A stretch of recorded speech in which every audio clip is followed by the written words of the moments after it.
प्रारब्ध बल भी काम करता है, बुद्धि बल भी काम करता है, धन बल, जन बल, तब लौकिक फायदे होते हैं। लेकिन लौकिक फायदे देखते देखते जैसे साबुन के बुलबुले हैं ऐसे बिखर जाते। बचपन में कितने कितने फायदे हो गए थे, पढ़ाई के दिनों में, शादी के दिनों में, 10 साल पहले ये फायदा हुआ, ये फायदा, अभी देखो तो कुछ नहीं। तो लौकिक फायदे में कर्ता का बल, उसका बुद्धि बल, धन बल, प्रारब्ध बल, ये काम करता है। कर्ता का बल हो और प्रारब्ध न हो तो थक जाते। कर्ता का बल हो, धन हो, लेकिन अक्ल नहीं है तो फंस जाते। अक्ल है लेकिन प्रारब्ध उल्टा होता है तो भी फंस जाते।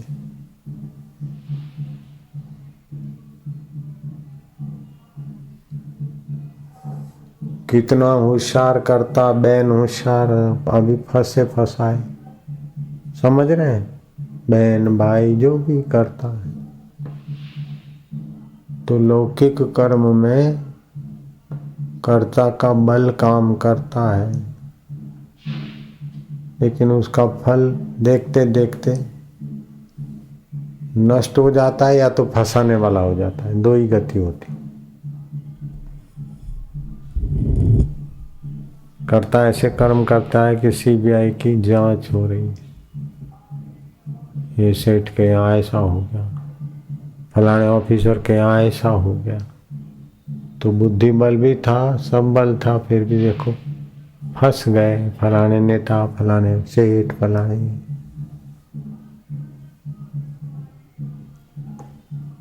दूसरा होता है वैदिक कर्म,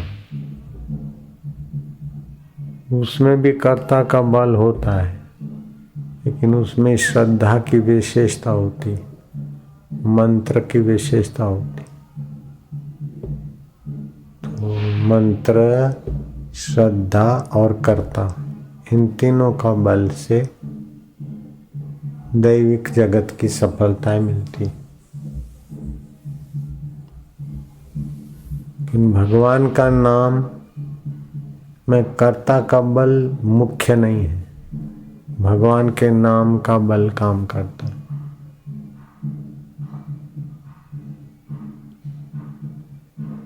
कर्ता का भाव श्रद्धा हो, लेकिन बल भगवान नाम का काम करता है। तो भगवान नाम की विशेषता है कि वहाँ कर्ता का जितना भी बल है उससे कई गुना बल भगवत सत्ता का उसकी सहायता में लगता है। नाम जपत मंगल दिशा दशों, भगवान नाम से दशों दिशाओं में मंगल। लेकिन भगवान नाम तो जपते, माला तो हाथ में, लेकिन रुचि नहीं, आंखें इधर घूम रही, सेवा से जी चुराएंगे तो भगवान नाम का उतना प्रभाव फायदा नहीं मिलता।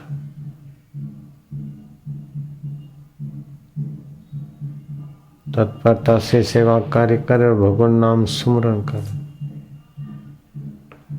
तो कर्म योग और भक्ति योग दोनों मिल जाता है। जरा सा ज्ञान मिले तो कल्याण हो जाए।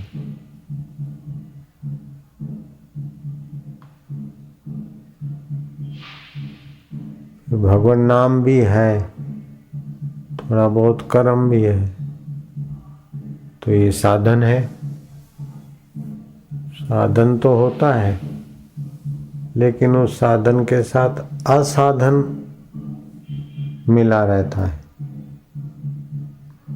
जैसे नफा तो कर रहे हैं लेकिन नुकसानी भी चालू है। साधन के साथ असाधन होता है। जैसे अशुद्ध आहार, अशुद्ध व्यवहार, अशुद्ध चिंतन, अशुद्ध संपर्क, झूठ, कपट, बेईमानी, तो एक तरफ तो उत्तम साधन है भगवान का नाम, और दूसरे तरफ एकदम सब साधनों के पुण्य को नाश कर दे ऐसा कूड़ कपट बेईमानी। तो साधन असाधन, साधन असाधन, इसमें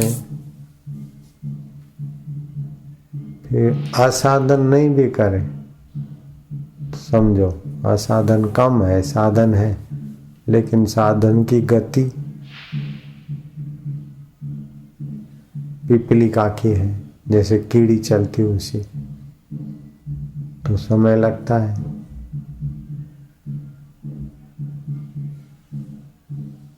तो शास्त्र में 3 गति बताई।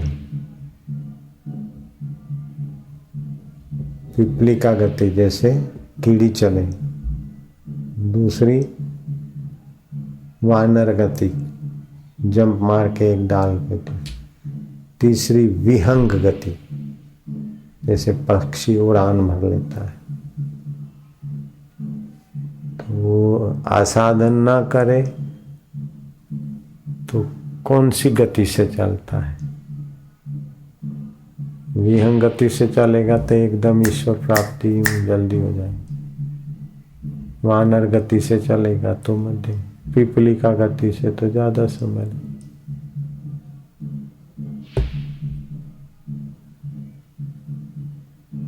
सब कुछ मिल जाए, दुख नहीं मिटेगा,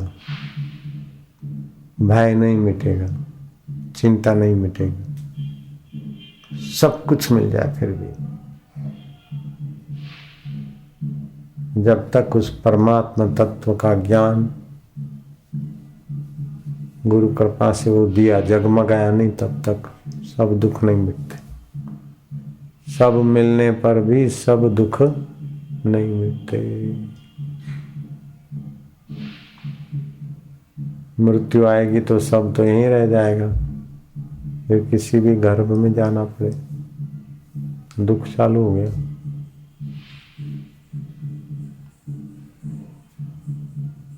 ये चीजें चली न जाए, इसका भय चालू हो गया। तो भय दुख वियोग ये तब तक बना रहेगा जब तक अभय आत्मा को, परमात्मा को अपने चैतन्य रूप में नहीं जाना।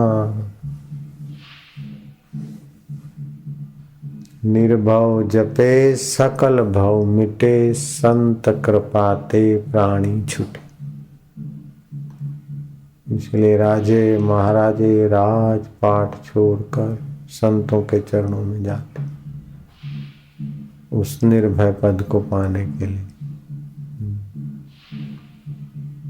न अन्यथा पंथा विद्यते अयनाय। सब दुखों से छूटने के लिए दूसरा कोई रास्ता नहीं,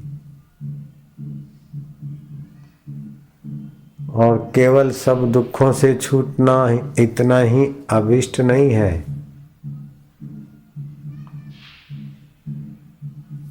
पिला दी दवाई, सो गए, छूट गए सब दुखों से। शीशी सूंघा दी, अभी तो दुखों से छूट गए। नहीं नहीं, ये तो मूर्छा है। सब दुखों से छूटे और परमानंद की प्राप्ति हो, परम तत्व की प्राप्ति हो,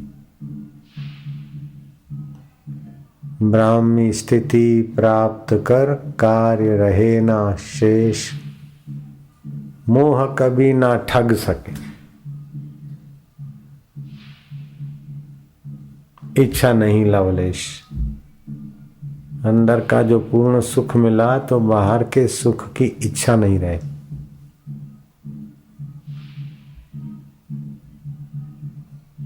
तो पूर्ण सुख मिलने की निशानी है कि बाहर के सुख की लोलुपता मिट जाए।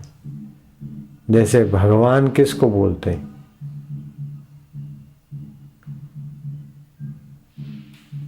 भगवान, जो भरण पोषण करे, गमनागमन की सत्ता दे, वाणी का अधिष्ठान है, और सब मिटने के बाद भी जो हमारा साथ न छोड़े उस चैतन्य आत्मदेव को भगवत स्वरूप माना जाता है। लेकिन लौकिक व्यवहार में भगवान किसको बोलते हैं? जो सृष्टि की उत्पत्ति करे, पालन करे और संहार करे, उसको भगवान बोलते हैं।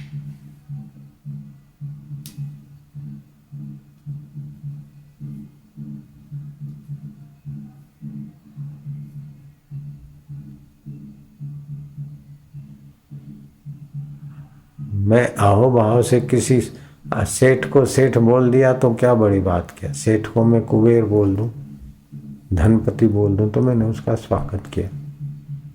ऐसे ही संत को संत बोल दिया तो क्या बड़ी बात है। मैंने गुरु ब्रह्मा गुरु विष्णु गुरुदेव महेश्वरा गुरु साक्षात परब्रह्म तस्मै से गुरु, तो मैंने गुरु का आदर किया। मेरे गुरु भगवान है तो मैंने आदर किया। तो इसमें कोई, मैं कहता हूं मेरे भवन लीलाशाह जी महाराज, तो भगवान में टिकाने वाले गुरु, तो मैं तो भगवान, उनकी महिमा कितनी गाओ। तो आप लौकिक कर्म करो चाहे वैदिक कर्म करो, लेकिन उसका फल नश्वर है। भगवत तत्व को जानने पाने के लिए थोड़ा विवेक करो। कर्म ईश्वर अर्पण बुद्धि से करें और फिर थोड़ा विवेक विचार, तो ईश्वर प्राप्ति ऐसे ही हो जाती है, भगवत प्राप्ति, कि फिर उसका फल नाश नहीं होता। भगवत प्राप्ति का फल शाश्वत है, अर्थात भगवान वो चैतन्य आत्मा के रूप में मिलता। तो सब दुखों की सदा के लिए निवृत्ति और परमानंद की प्राप्ति,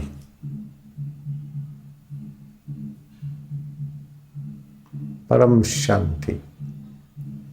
वो परमानंद है वाला नहीं होता,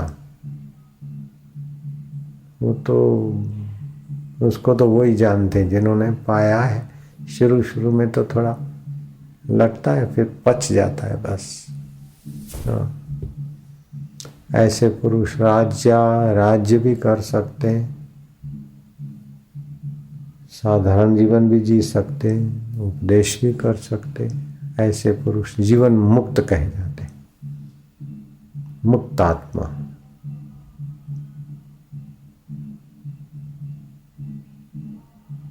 तो मुक्त आत्मा होने के लिए ही मनुष्य जन्म और मनुष्य जन्म की बुद्धि है। अगर ये बुद्धि डमम डमैया में लगाई तो फिर उस आत्मा को जानने में क्या लगाओगे? राग द्वेष मेरा तेरा, अपने वालों में कभी थोड़ी खटपट हो जाए फिर मन बड़ा करके एक दूसरे को समझ लेना चाहिए, गांठ नहीं बांधनी चाहिए। अपने वालों में संवादिता होगा तो विजातीय पर विजय मिलेगा। विजातीय पर भी न्याय युक्त व्यवहार होगा तो प्रकृति पर विजय मिलेगा। अष्ट सिद्धि नवनिधि आ जाएगा, और उसमें भी नहीं फंसेंगे तो परम पद अपना स्वभाव हो जाएगा। बहुत ऊंची बात है। काय को किसी के लिए राग करना, काय को किसी के लिए द्वेष करना, काय को गांठ बांध के अपना दिल खराब करना, संकीर्ण क्यों बनना? सब तुम्हारे तुम सभी के फासले दिल से हटा दो। राग द्वेष रखते तो असाधन होता है ना। सेवा तो साधन है बढ़िया, लेकिन राग रख लिया, द्वेष रख लिया तो असाधन हो गया। बोले राग द्वेष नहीं है तो पलायनता है, वो भी असाधन है। आलसीपना भी असाधन है। तो साधन के साथ असाधन ना हो तो जल्दी कल्याण हो जाता है।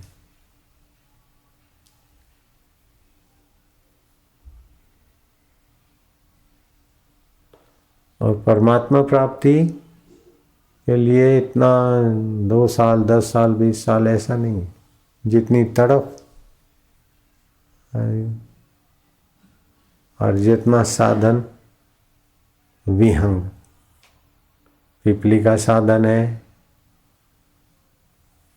वानर गति का साधन है कि पक्षी गति का, जैसा साधन और साधन के साथ असाधन न हो और तड़प, तो ईश्वर प्राप्ति हो जाती।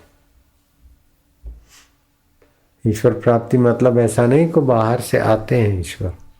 जो अपना आत्मा परमात्मा भगवान है उसका ठीक से अनुभव हो जाता है। फिर शरीर से, मन से, इंद्रियों से सब व्यवहार होते हुए भी असंगो अयम पुरुष केवल निर्गुणश्च। बहुत ऊंची स्थिति है और कठिन नहीं है। एक तो इसको कठिन कठिन मानकर अपने को धकेल दिया।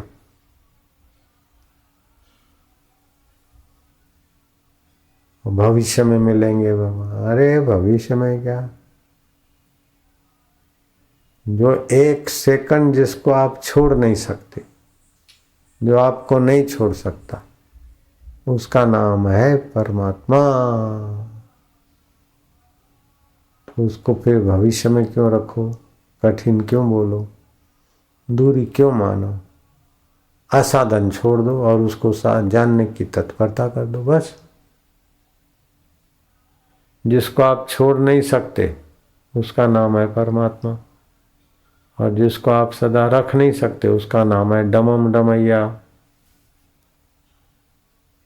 रख सकते हैं? नहीं रख सकते। कितना भी छुपा छुपा के भी ज्यादा दिन नहीं रख सकते। मरते समय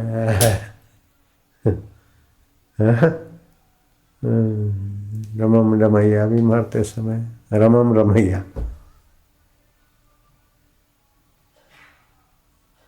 जिसको छोड़ना है उसके लिए सब गड़बड़ी कर लेते हैं और अपना दिल खराब कर देते हैं।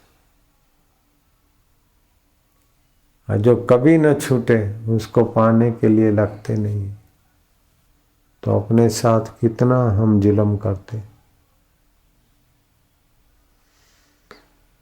ब्राह्मी स्थिति प्राप्त कर।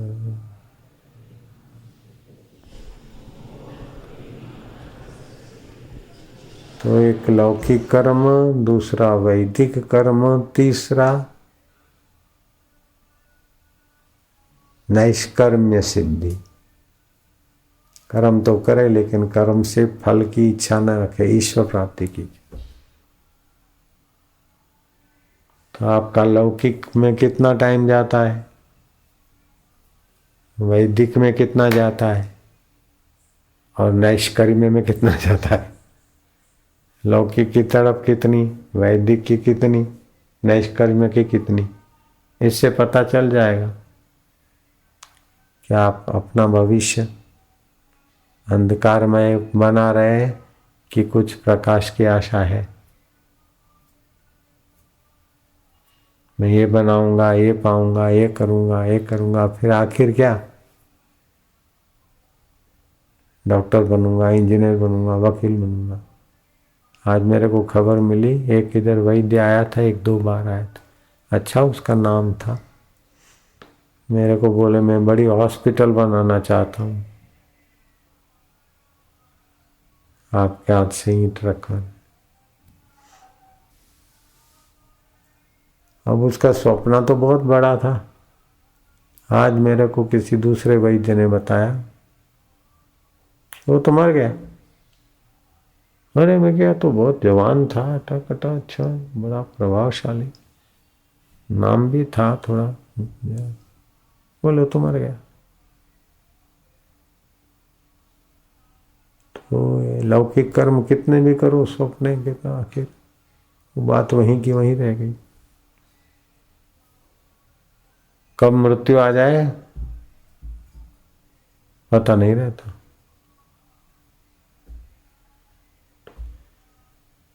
तो पहले अपना वो काम कर लेना चाहिए, निष्कर्म सिद्धि कर ले, फिर लौकिक काम करो, वैदिक काम करो, ठीक है। इससे लोगों का भी भला होगा, आपको भी टाइम विनोद में जाएगा, आनंद।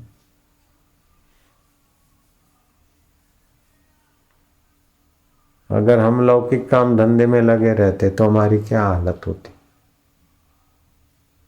तो यज्ञ याग वैदिक में लगे रहते, हमने अपना तात्विक निष्कर्म काम कर लिया, अब लौकिक काम हो रहे, वैदिक काम भी हो रहे, आनंद से हो रहे। तो मेरे को तो कोई घाटा नहीं पड़ा ना। पहले निष्कर्म सिद्धि कर लो, निष्काम कर्म योग, निष्कर्म तत्व की प्राप्ति, बस। तो उस करने में आसाधन न घुसे, लापरवाही ना घुसे, राग द्वेष ना घुसे।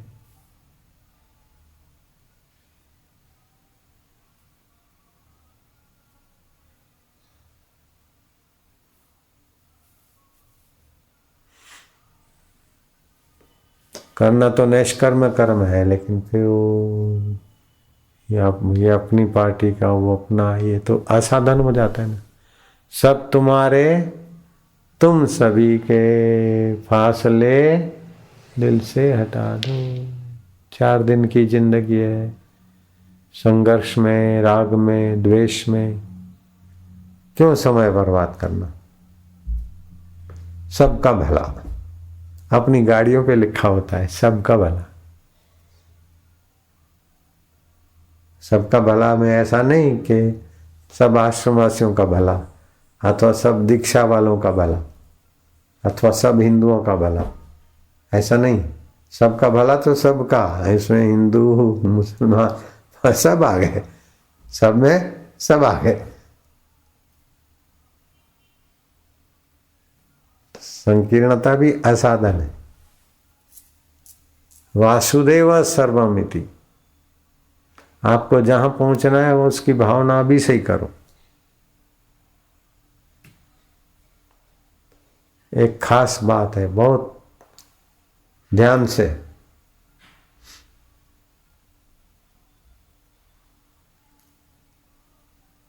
जीव में चेतन की विशेषता होती है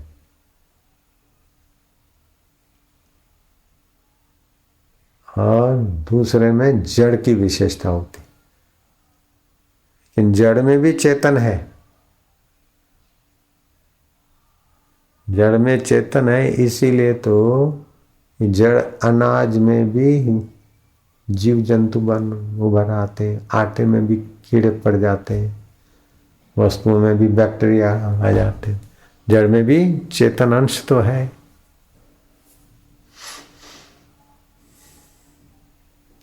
और जीव में थोड़ी जड़ता है कि शरीर में हूं, ये वस्तु मेरी है।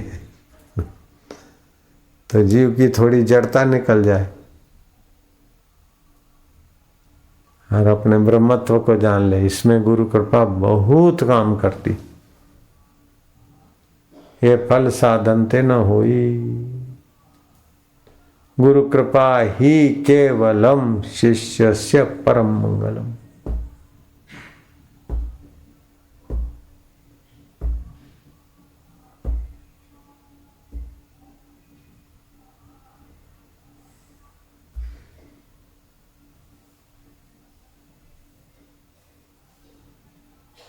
तो गुरु कृपा कर देवे। अरे गुरु कृपा तो बाट देखती। सूर्य का प्रकाश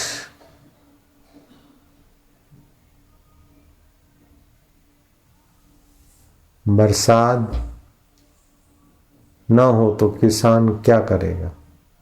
लेकिन सूर्य का प्रकाश है, बरसात है, और किसान बुआई नहीं करे तो सूर्य का प्रकाश क्या करेगा?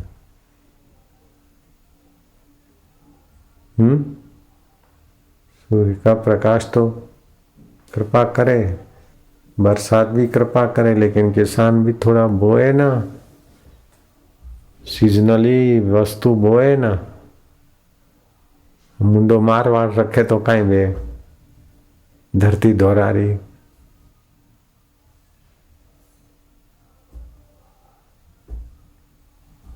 इसीलिए सावधान रहे।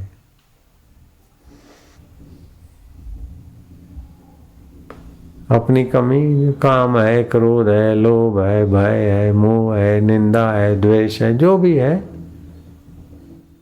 कुछ न कुछ तो होता ही है सभी का। भगवान सबका भला करे, मंगल करे। किसी व्यक्ति को सदा के लिए बुरा मत मानो। बुराई आगंतुक है, चैतन्य सदा है। वो चैतन्य सदा है।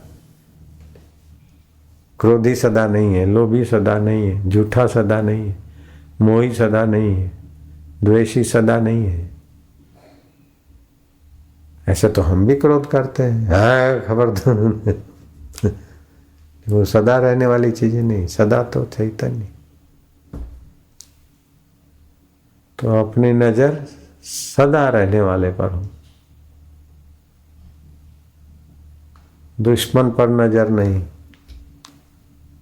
मित्र पर नजर नहीं, दुश्मन और मित्र के अधिष्ठान पर। है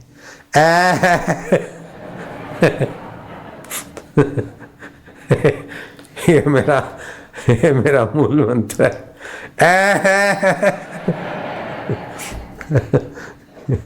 मतलब वही है का मतलब वही अधिष्ठान।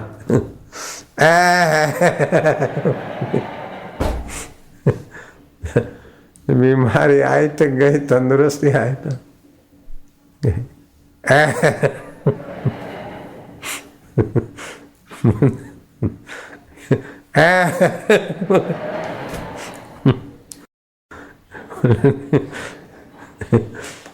मौज हो जाती।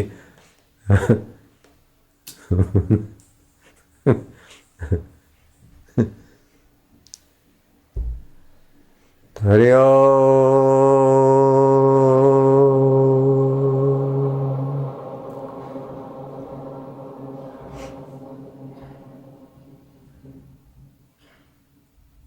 तो इस प्रकार का उच्चारण मनोराज के दोष को हर लेगा, असाधनों को हर लेगा।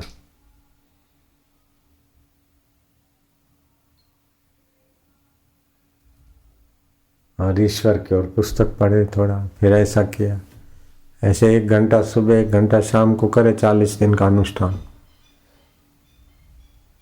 और 60 माला रोज कर ले। नहीं तो मैं ऐसे ही मानसिक 6000 जप करे, कितना ऊंचा उठ जाएगा, निष्कर्म कर्म हो जाएगा।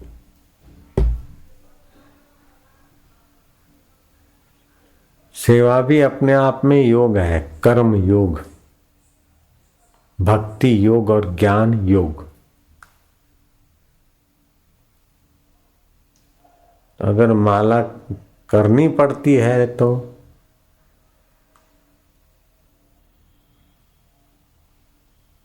माला तो करें, लेकिन कर्म योग में अगर रस आता है तो उसका भी अपना महत्व है।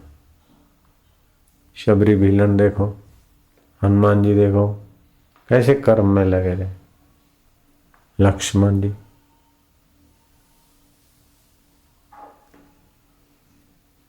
नारायण हरि नारायण हरि नारायण हरि।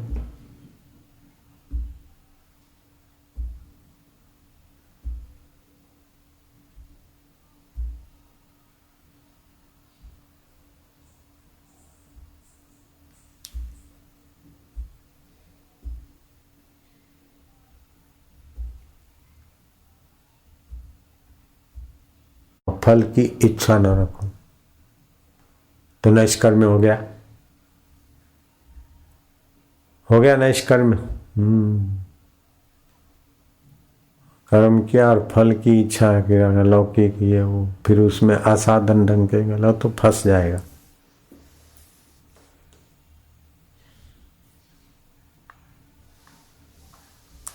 कर्मण्येवाधिकारस्तु मां फलेषु कदाचन। कर्म करने में अधिकार है तेरा, फल की इच्छा छोड़ दे, निष्कर्म हो जाएगा।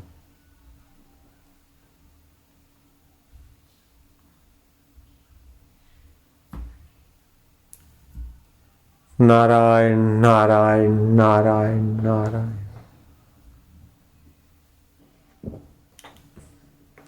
लेकिन वहम होता है कि ये मेरी योग्यता है, तो यहाँ असाधन हो जाएगा। ये भगवत कृपा से होता है।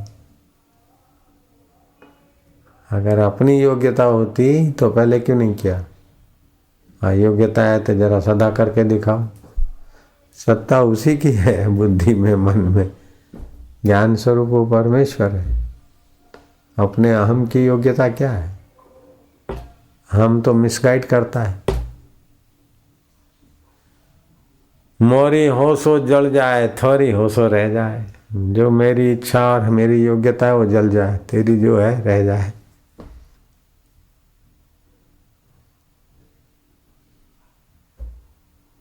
मेरा मुझ में कुछ नहीं, जो कुछ है सो तो सत्यम शरणम गच्छामि। हम सत्य स्वरूप ईश्वर की शरण में, गोता मारो भला हो। ओ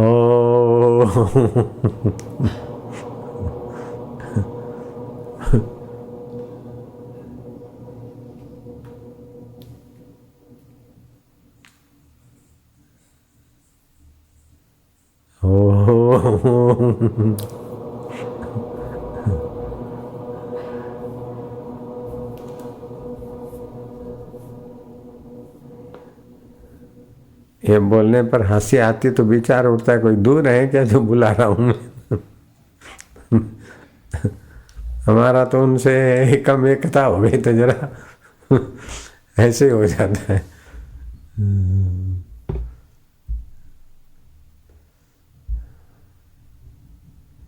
अकेले में थोड़ा जरा सा करूंगा तो फिर अंदर से क्या हो गया, क्या क्यों कार से क्या बात है, क्या दूरी है। सो साहेब सद सदा हजूरे, अंधा जानत ताको दूरे।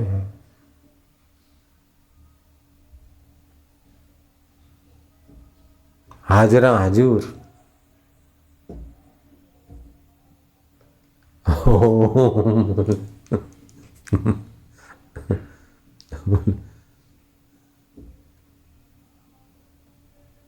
ये जो ओमकार उसी का परमेश्वर का पावन नाम है। ये जहाँ से उठता है ना वही है वो, और उसी की सत्ता से उच्चारण होता है, और उसी में फिर मन शांत होता है। इतना निकट है परमात्मा।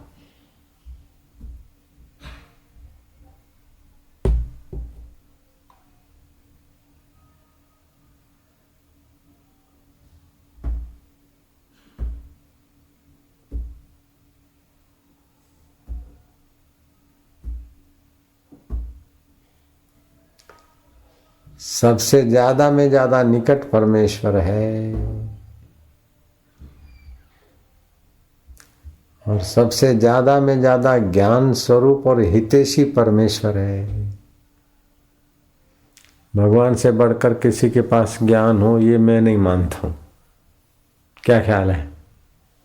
सारे साइंटिस्ट सारे मिलके भी कुछ नहीं उस ज्ञान स्वरूप के आगे।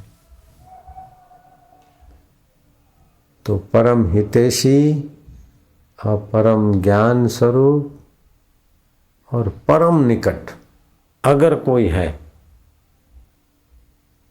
तो वो परमेश। परम हितैषी, परम ज्ञान स्वरूप, परम निकट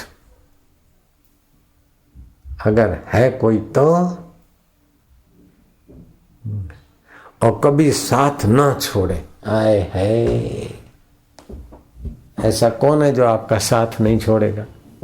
बताओ। रुपया साथ नहीं छोड़ेगा तुम्हारा? रुपया साथ छोड़ेगा कि नहीं छोड़ेगा? पत्नी, शरीर भी साथ छोड़ देगा, लेकिन वो साथ नहीं छोड़ेगा। उसका नाम है परमात्मा। जो कभी साथ न छोड़े उसको जरा प्रीति पूर्वक पुकार ले, प्रीति पूर्वक पाले लाला, तेरा काम हो जाए। बनत बनत बन जाई है भैया, नैया तर जाई है।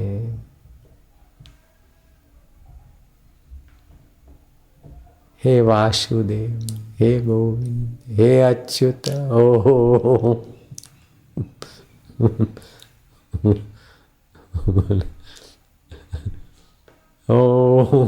नोई तू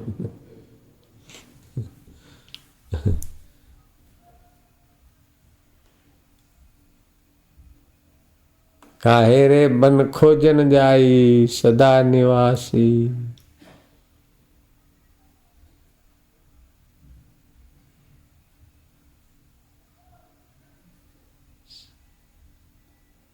सदा अलेपा तोरे संग साय, सब परिस्थितियों से निर्लेप हो तेरे साथ ही।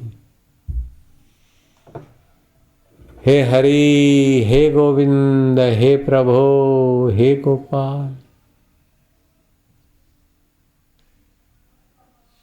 भगवान के लिए रोने में भी बड़ा शांति, बड़ा आनंद, बड़ा आनंद आता है।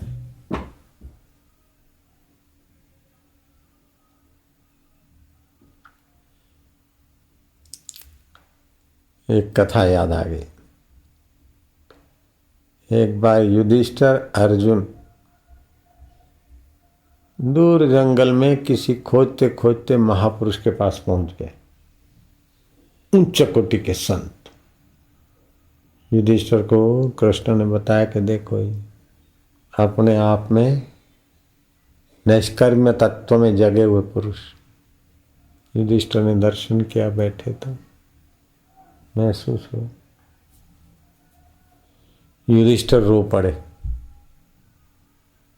वो महात्मा रो पड़े, कृष्ण रो पड़े, अर्जुन भी खूब रोए, चारों रोए। मांगेगा अपने अपना छकम छकैया।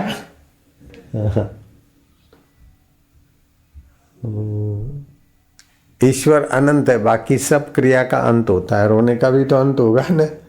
अपन रो रहे थे कल, तो वो भी तो चुप करना ही पड़ा। रो रो के भी किसी ने चुप कराया नहीं,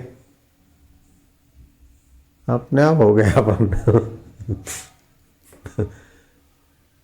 सब चुप हो गए। तो कृष्ण ने पूछा, अर्जुन तू क्यों रोया? अर्जुन ने कहा, महाराज मैं क्या बताऊं, मुझे तो ये लगता है कि महाराज क्यों रोए। बाबा जी रो रहे हैं तो मैं चुप कैसे बैठता, और बड़े भाई रो रहे, फिर आप भी रो रहे। महाराज आप पहले बताओ। महात्मा ने कहा कि मैं तो इसलिए रोया कि सब कुछ छोड़ के तू मैं राग द्वेष असाधन वाला माहौल ही छोड़ दिया हमने। इधर एकांत में आए, जो कुछ गुरु कृपा से मिला था मनन करके ब्रह्मानंद ले रहे। कौन से पाप का फल जगा के युधिष्ठिर और कृष्ण इधर आ गए, तो अब मेरी ये जगह प्रसिद्ध हो जाएगी। लोग आके करेंगे मंगेगा बेटा दो, ये दो वो दो, सिर खपाएंगे। भूत आ गया, किसी को कुछ हो गया, किसी को ये समय ले लेंगे लोग। तो मेरे को तो इसीलिए रोना हुआ कि अब मेरे ये प्रसिद्धि हो जाएगी। युधिष्ठिर महाराज ने कहा मुझे इसलिए रोना आया कि कहाँ तो हमारा मनुष्य जन्म और महाराज नित्य तत्व जो सदा रहने वाला उसमें रमण हो कर रहे, और हम अनित्य शरीर को और संसार को मैं मेरा मानकर इसी में खप रहे। कहाँ तो इनका ऊंचा जीवन और कहाँ हमारा राग द्वेष लड़ाई झगड़े काट मार डमम डमैया में कहाँ खपे जा रहे हैं। इसीलिए मुझे रोना है। कृष्ण ने कहा दोनों का रोना तो सही है। अर्जुन ने बोला फिर प्रभु आप क्यों रोए? बोले मुझे इसलिए रोना हुआ कि अब ये कलयुग आ रहा है, ऐसे राजा भी नहीं होंगे कि महात्मा को देखकर उनकी एकांत मस्ती देखकर अपने जीवन की तुच्छता महसूस कर लें, और महात्मा जैसा जीवन जीने की इच्छा करने वाले राजा नहीं होंगे। ऐसा कलयुग आए और ऐसे महात्मा भी जल्दी से नहीं मिलेंगे। मैं इसलिए रोया। तू अर्जुन कैसे रोया? बोले महाराज जब संत रो रहे हैं आप रो रहे तो मैंने तो न चाहते हुए भी मेरे तो रोना आ ही गया। तो ऐसे ही भगवान के विरह में एक भक्त अगर रोता है तो दूसरे को आ जाएगा, तीसरे को आ जाए। कल तो बहुतों को आ गया। नहीं आवे तो झूठ मूठ में भी रोए ना तो भी सच्चा रुदन आ जाएगा, क्योंकि झूठ मूठ में भी सत्य के लिए रो रहे हैं। अपन तो कल बहुत फायदे में थे। ठीक है, चलो तो अभी रोए हैं। नाटकबाजी होगी फिर, ऐसा नहीं। तो सहज में होता है सच्चाई। नारायण हरि नारायण हरि।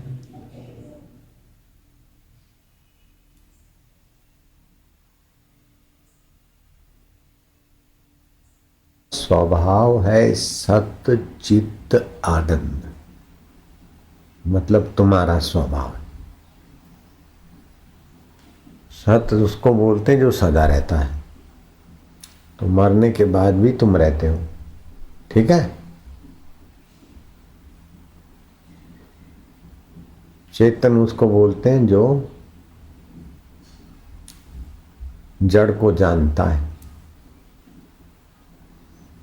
तो हाथ को जानते हो तुम, हाथ तुमको नहीं जानता है। बाहर की चीजों को तुम जानते हो, ये चीजें तुमको नहीं जानती, तो तुम चेतन हुए। तो तुम हुए सत्य, तुम हुए चित्त, और तुम हो आनंद। तो आनंद में जैसे सरोवर में कुछ तणखला कुछ कंकड़ डालते तो तरंगित होता है, ऐसे आनंद में कोई अनुकूल बात आती है तो प्रसन्नता आती है, खुशी होती है ना। तो आपका स्वभाव है सत्य चित्त और आनंद। शरीर का स्वभाव है असत्य जड़ और दुख रूप। पहले नहीं था, बाद में नहीं रहेगा। और ये जड़ है, हाथ को पता नहीं मैं हाथ हूं, मुर्दा जड़ हो जाता है, फिर काटो जलाओ कोई पीड़ा नहीं होती। तो असत्य जड़ और दुख रूप शरीर को कितना भी खिलाओ घुमाओ फिराओ फिर भी कुछ न कुछ दुख बीमारी फरियाद करता रहता। तो अपना स्वभाव है सत्य चित्त और आनंद। शरीर का स्वभाव है असत्य जड़ और दुख रूप।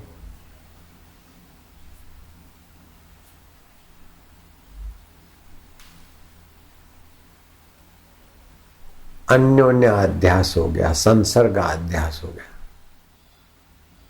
जैसे अग्नि के संपर्क से लोहा तप गया,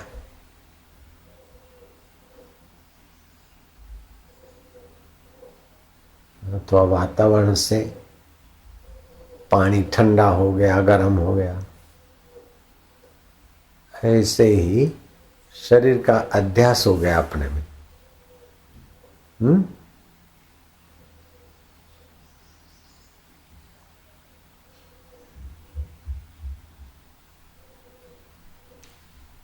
तो एक बात खास समझनी है कि इस शरीर के अध्यास को मिटाने के लिए अपना असली स्वभाव जगाने के लिए ये 3 बात पक्की मान लो।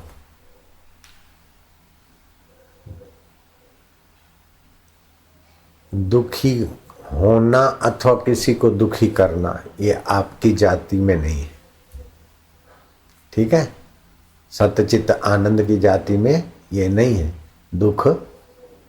दुखी होना, दुखी करना, और सत्य के स्वभाव में नहीं है मरना और मारना।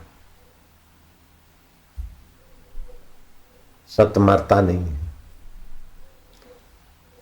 तो न किसी को आप दुख दें, न आप फरियाद करके दुख के विचार करके दुखी बने। न दुखी बनावे न दुखी बने, न बेवकूफ बने न बेवकूफ बनावे। बेवकूफ बनना भी नहीं, बनाना भी नहीं, दुखी होना भी नहीं और करना भी नहीं। अब मृत्यु के भय से किसी को डराना नहीं और डरना नहीं, क्योंकि मृत्यु तो बिल्कुल झूठी चीज की होती, असत जड़ दुख रूप की मृत्यु होती। जन्म भी उसी में होता है, प्रकृति में।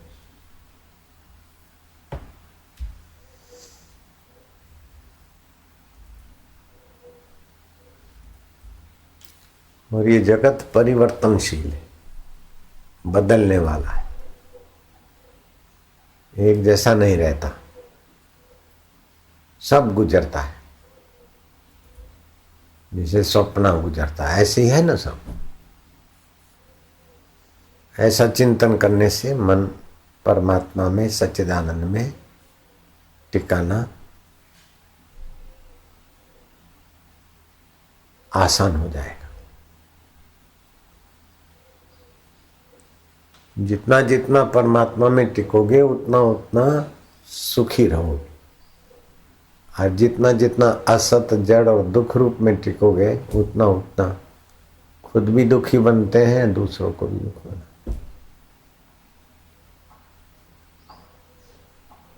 बात समझ में आ गई? हाँ, बहुत पसारा जिन किया वे भी गए निराश। संत लोगों का बहुत पसारा करते नहीं है, लेकिन हो जाता है तो जिनके लिए होता है उन्हीं की सेवा में लगता है। वो अपने लिए नहीं मानते, नहीं करते।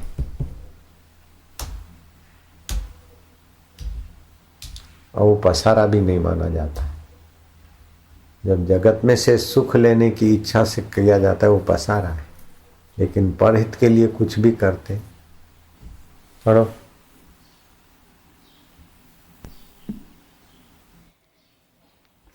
हे भगवान, आपने बड़ी कृपा की जो दर्शन दिया। आपके दर्शन रूपी अमृत से हम आनंद से पूर्ण हो रहे हैं। हे भगवान, हमारे पुण्य इकट्ठे होकर प्रसन्नता के निमित्त आपको प्रेरित करके ले आए हैं। हे मुनीश्वर, देवता जो पूजने योग्य हैं उनके भी आप पूजनीय हैं। आप हमें पवित्र करने आए हैं। हे भगवान, आप जैसे महात्मा पुरुषों के दर्शन से अपने में जो कुछ भी पाप ताप होता है वह निवृत्त हो जाता है। जैसे मेघ के आने पर सूर्य की गर्मी मिट जाती है, आपका अंतःकरण प्रसन्न और गंभीर है एवं सुंदर वाणी वक्रता से रहित है। आप निर्मल और निरअहंकार सबके सुहृद हैं।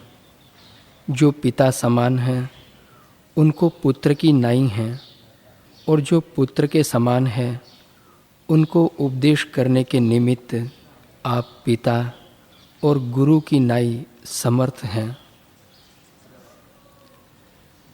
आप सर्वथा सब प्रकार सब समय सब में समर्थ और प्रसन्न, महामति, सहृदय और व्यवहार के वेत्ता। शिष्य गुरु की महिमा कैसे जानते हैं?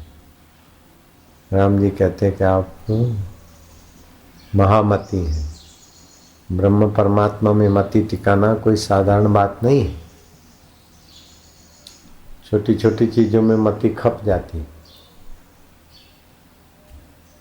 वैद्य आके कोई बैठा हो तो उसकी मति लगेगी कि बापू वो बोल रहे हैं तो वात प्रधान है कि पित्त प्रधान है कि कफ प्रधान है, इनकी प्रकृति उधर ही मति जाएगी।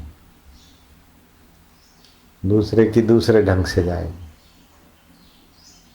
जैसी जिसकी मति जिसमें रमण करती है वैसे ही देखेगा। महातत्व में जिसकी मति स्थित होती है वो महामति होता है।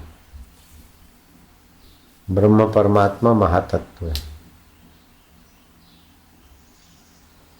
अपना तो शरीर में मति, गांव में, गांव से बड़ा शहर, शहर से बड़ा तहसील, तहसील से बड़ा जिला, जिले से बड़ा राज्य, राज्य से बड़ा राष्ट्र। लेकिन वो राष्ट्र भी कितना, उस राष्ट्र पे पृथ्वी पर कई राष्ट्र हैं।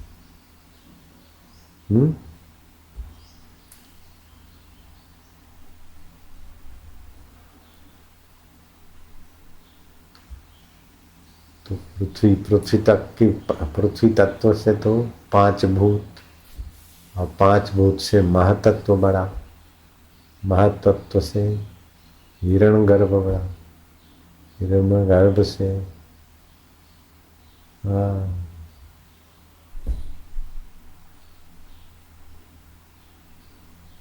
पर ब्रह्म परमात्मा अनंत अनंत, जिसके एक एक रोमकूप में अनंत अनंत ब्रह्मांड है। ऐसे पर ब्रह्म परमात्मा में मति लगाना तो कितनी महामति हो जाती, विशाल हो जाती। इसलिए झूठ कपट से मति बहुत कुंठित हो जाती। राग द्वेष से भी मति मारी जाती। हर्ष, शोक, राग, द्वेष, झूठ, कपट मति को छोटा रखता है। इसके विपरीत विचार वाले पर ब्रह्म परमात्मा में मति विशाल हो जाती। तो मुनीश्वर आप महामति हो। महान परब्रह्म परमात्मा में टिकने वाली मति हो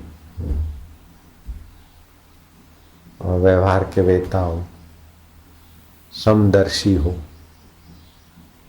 सुख दुख में सम हो। सुख में सुखी, दुख में दुखी तो पशु, कुत्ता, घोड़ा, गधा भी होता है। क्या बड़ी बात है। और प्रसिद्धि तो पशुओं की भी हो जाती, जानवरों की भी। रॉकेट में कुत्ते को भेजा था, इतना कुत्ता प्रसिद्ध हुआ कि इतने लोग बैठे, उतना कोई भी प्रसिद्ध नहीं हुआ। हम भी उतने प्रसिद्ध नहीं हुए जितना रॉकेट में भेजा हुआ कुत्ता प्रसिद्ध हुआ। तो प्रसिद्धि होना कोई बड़ी बात नहीं।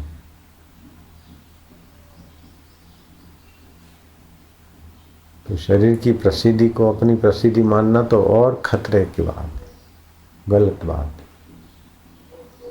महामती लोग ये सब बात जानते हैं कि शरीर की प्रसिद्धि कोई माना नहीं।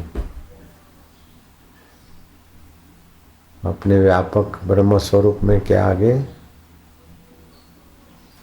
धरती भर के लोग आपको मानते भी हैं तभी भी आपको अहम नहीं होगा कि आप इतने महानमती हो जाएंगे। ब्राह्मी स्थिति प्राप्त कर। तो भगवान राम कहते हैं वशिष्ठ जी को, आप महामती हो, व्यवहार के वेता हो,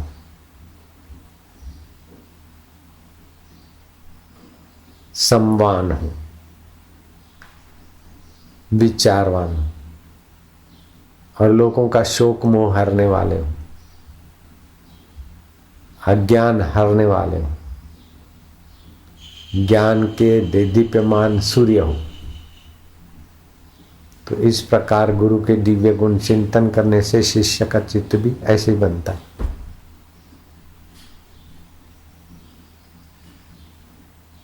अब गुरु को शरीर में ही मानेंगे, ये खाते हैं, ये पिया, इन्होंने ये पहना, तो आप फिर शरीर के बाहर कैसे जाएंगे? शरीर से व्यापक महामती कैसे बनोगे?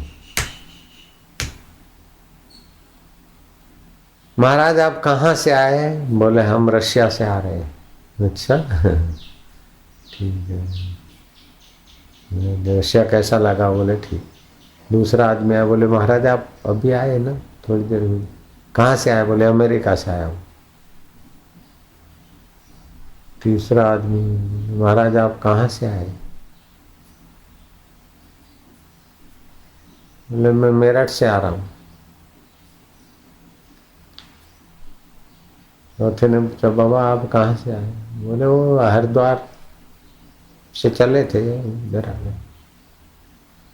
तो जो पहले का बैठा था उसने बोला बाबा आपने इतना मिथ्या भाषण किया। बोले हमने मिथ्या नहीं किया, मिथ्या में मिथ्या मिलाया। हम तो व्यापक ब्रह्म रूप है और लोग हमको मिथ्या आरोप करते कि कहाँ से आए, कहाँ से आए।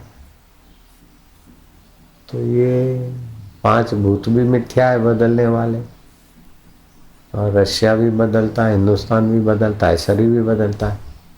तो जो बदलता है वो मिथ्या, मिथ्या में मिथ्या मिला दिया बस मिथ्या में मिथ्या मिला दिया। रशिया, अमेरिका, मेरठ, हरिद्वार, हम कहीं से आते नहीं, कहीं जाते नहीं, आता जाता है ये मिथ्या शरीर। मैं सच्चिदानंद जो सत्य है, चित्त है, आनंद स्वरूप। ये मिथ्या असत्य जड़ दुख रूप को बोलते कहाँ से आए, कहाँ से गए। तो तुम मिथ्या पूछ रहे, तो मिथ्या मिला दिया। ये महात्माओं की कैसी रीत होती है ऊंची बात समझाने।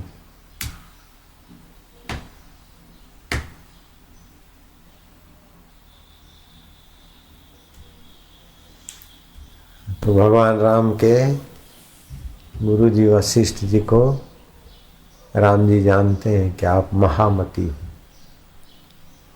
व्यवहार के वेत्ता हो, अज्ञान के हरता हो, ज्ञान के भरने वाले हो, सुख और शांति के दाता हो, समता के सिंहासन पर हो, विषम वृत्ति का व्यवहार करते हुए भी भीतर से ज्यों के त्यों संवान हो। तो ऐसा गुरु को जानता है तो खुद भी बन जाएंगे ना। राम जी थे, बन ही गए। है सीते, है लक्ष्मण, फिर भी भीतर से ज्यों के त्यों। ठीक है ना, समझ रहे हैं?